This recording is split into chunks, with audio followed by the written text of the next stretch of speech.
গতকাল বুধবার ২৬শে ফেব্রুয়ারি সকাল থেকে আনন্দমুখর পরিবেশে মধুপুর সরকারি প্রাথমিক বিদ্যালয় মাঠ প্রাঙ্গণে কোমলমতি শিশুদের মনোমুগ্ধকর প্রতিযোগিতা অংশগ্রহণ করেন স্কুলটির ছাত্রছাত্রীরা।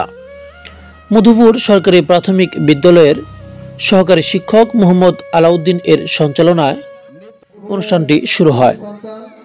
উক্ত অনুষ্ঠানের প্রধান অতিথি হিসেবে অংশগ্রহণ করেন জনাব ফয়সাল আহমেদ, ভারপ্রাপ্ত উপজেলা প্রাথমিক শিক্ষা অফিসার, সিরাজদি খান, মুন্সিগঞ্জ।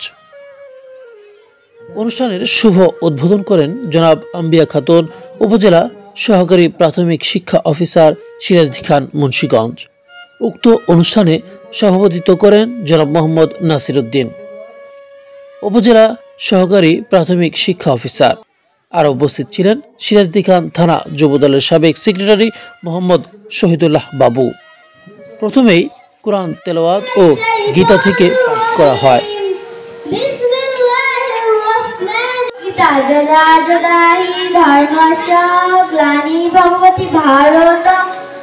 এরপর জাতীয় সঙ্গীত ও পতাকা উত্তোলনের পর বার্ষিক ক্রীড়া প্রতিযোগিতা উদ্বোধন করেন।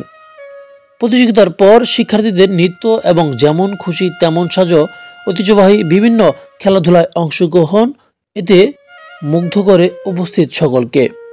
এর মধ্যে মুক্তিযোদ্ধার মায়ের অভিনয় অতিথিবৃন্দ, অভিভাবক ও মঞ্চের সকলের নয়ন কাড়ে। এতে তাকে সকলে উৎসাহ দিয়ে থাকেন। এরপর নারী অভিভাবকদের জন্য চেয়ার সিটিং, পুরুষ সাবেক শিক্ষার্থীদের জন্য ঝুড়িতে বল নিক্ষেপ সহ 3টি বিভিন্ন ইভেন্টের প্রতিযোগিতা শেষে বিজয়ীদের হাতে পুরস্কার তুলে দেন আমন্ত্রিত অতিথিরা। অত্র প্রতিষ্ঠানের প্রধান শিক্ষক, সকল শিক্ষক শিক্ষিকা, ছাত্র ছাত্রী, অভিভাবক, আর্থিক পৃষ্ঠপোষক, প্রবাসী ভাই ও স্থানীয় সকলকে ধন্যবাদ জ্ঞাপন করেন।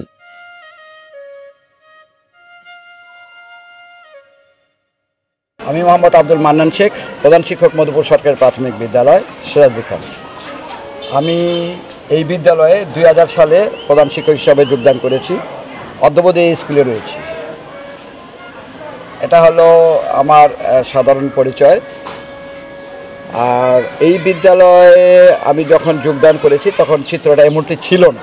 এটা ছিল তখন একটা ডি গ্রেডের স্কুল, বর্তমানে এটি এ গ্রেডের স্কুল।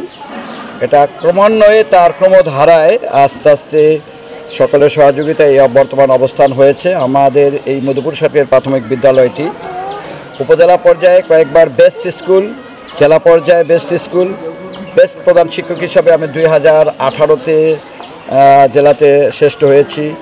এই উপলক্ষে আমি উচ্চতর প্রশিক্ষণের জন্য মালয়েশিয়াতে ভ্রমণ করেছি। তো এখানে আমার এই স্কুলের ছাত্রছাত্রী এর যেটি রয়েছে 100% ড্রেস রয়েছে, সবার ইউনিফর্ম যেটা বলা হয়, জুতা, ক্যাটস, আইডি কার্ড, আমরা এগুলি তাদের জন্য অর্থাৎ নিরাপদ পরিবেশের জন্য যা যা করার দরকার আমরা চেষ্টা করেছি। এই অজপাড়াগাঁয়ে গ্রাম অঞ্চলে যখন মানুষ কল্পনা করতো না কম্পিউটারের, তখন আমি আমার এই স্কুলের জন্য কম্পিউটার নিশ্চিত করেছি। ছিল না যখন ইন্টারনেটের ব্যবস্থা, ওয়াইফাই যখন আমি দিয়েছি তখন অনেকে হাসাহাসি করেছে। আমাদের মাননীয় মুন্সিগঞ্জ জেলা প্রশাসক মহোদয়, যিনি পরবর্তী পর্যায়ে বরিশাল বিভাগের কমিশনার ছিলেন, তিনি আমার এই স্কুলের ওয়াইফাই উদ্বোধন করেছেন। তো এই যে কিছু কিছু নান্দনিক কাজ যেটা আমরা কল্পনা, অন্যেরা যেটা কল্পনা করে আমরা সেটা বাস্তবায়ন করি। যেমন মুন্সিগঞ্জ জেলাতে এখন পর্যন্ত কয়টা স্কুলে সিসি ক্যামেরা আছে আমি জানি না, কিন্তু আমার স্কুল কিন্তু প্রত্যেকটা অফিস সহকারে পুরো গ্রাউন্ডকে আমরা নিয়ন্ত্রণ করার জন্য সিসি ক্যামেরার আওতায় নিয়ে এসেছি।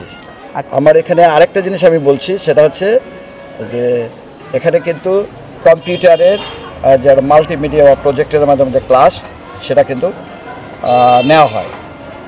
প্রত্যেকটা শিক্ষক আন্তরিক এবং তাদের যথেষ্ট প্রশিক্ষণ রয়েছে। আমার এখানে টিএমটি ট্রেনার, টিচার 2জন, আমি নিজেও টিএমটি ট্রেনার এবং আমার আরেকজন রয়েছে টিএমটি ট্রেনার, আমি স্যান্ডের ট্রেনার। এবং আমার এখানে যারা চারুকারু বিষয়ে প্রশিক্ষক ট্রেনার রয়েছে, 2জন বিএসসি গণিত বিষয়ে পিওর, যেটা বলা হয় পিওর গণিত, বিএসসি টিচার রয়েছে গণিত বিষয়। তাহলে যদি শিক্ষকের কোয়ালিটি বলেন, মান বলেন, সেক্ষেত্রে আমরা যে কোনো এর চাইতেও বেশি। তো এটি হলো আমার পজিটিভ দিক। আমার পাশাপাশি একটু খারাপ দিক হচ্ছে বর্তমানে শিক্ষার কিছু মানে ব্যাপক ভিত্তিক একটা পরিবর্তন হচ্ছে, যে মাদ্রাসা শিক্ষার দিকে ঝুঁকে যাচ্ছে। এটা একটা ধর্মীয় বিষয়, ইচ্ছা করলে আমরা এর বিষয়ে কাউকে করতে পারি না। তো আমরা চেষ্টা করছি মোটিভেট করে এটার বাস্তবতা উপলব্ধি করার জন্য অভিভাবকদেরকে। এই জন্য আমাদের কিছু কার্যক্রম রয়েছে। মানে সেই কার্যক্রমটা কেমন? সেই কার্যক্রমটি হচ্ছে সচরাচর শিক্ষার্থীরা, অভিভাবকরা যে বিষয়গুলিকে অনুভব করে তাদের কেন্দ্র করে সেই কেন্দ্রক্রমগুলি হচ্ছে, যেমন আমরা বছরে একবার করি শিক্ষার্থীদের মাদেরকে অনুসরণ করার জন্য ক্যারিয়ার ডে আমরা পালন করি কুইজ ল্যাঙ্গুয়েজ ক্লাব রয়েছে। তো এভাবে আমাদের চলছে। তবে এখানে আমার যেটা বলতে হয়, আমার শিক্ষকদের আন্তরিক সহযোগিতা, অভিভাবকরা অকাতরে আমার স্কুলকে সহযোগিতা করে। আজকে যদি এখানে বলতে হয় যে স্কুলের প্রাথমিক বিদ্যালয়ে শিক্ষার্থীদের কাছ থেকে কোনো চাঁদা নেওয়া যায় না, পরীক্ষার ফি গ্রহণ করা যায় না। এই যে প্রায় 50 থেকে 60,000 টাকা বাজেটের এই স্পোর্টস করা খুব কঠিন ব্যাপার। কিন্তু আমার প্রাক্তন কিছু শিক্ষার্থী, তারা এখানে দেখতে পাচ্ছেন, তারা আমাকে করেছে, অর্থ সংস্থান করেছে। প্রবাসীরা কি সাহায্য করেছে? হ্যাঁ, তারা এই ধরনের যে সরকারি যে কার্যক্রমের ক্ষেত্রে যেটা দেওয়া হয় সেটা, কিন্তু স্পোর্টস করার জন্য এই ধরনের কোনো বরাদ্দ আমাদের নেই। এটা করতে হয় ম্যানেজিং কমিটি বা উপজেলা পর্যায়ে, ম্যানেজিং কমিটি স্থানীয় অনুদানের মাধ্যমে এটা করা হয়। তো আমার এই বিদ্যালয়ের প্রাক্তন শিক্ষার্থীরা এই বিষয়ে আমাকে যথেষ্ট সহযোগিতা করে। যেমন আমাদের এখানে, যেমন আমি এইভাবে বলতে পারি, প্রায় 25 থেকে 26টা আছে আমাদের ফ্যান। এখানে আমার হয়তো 2-10 টাকার চা আপ্যায়নের মাধ্যমে আমি এটা সংগ্রহ করেছি, যাদেরকে বসে তারাই আমাদেরকে সহযোগিতা করে, তারা নিজেরা কিনে দিয়েছে। তো এই হলো আমার সাইটের স্কুলের পজিটিভ।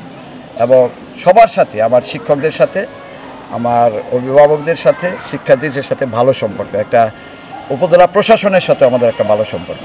তো আমরা চাই আমাদের এই কথাগুলো জানুক এবং অন্যেরা অনুপ্রাণিত হোক।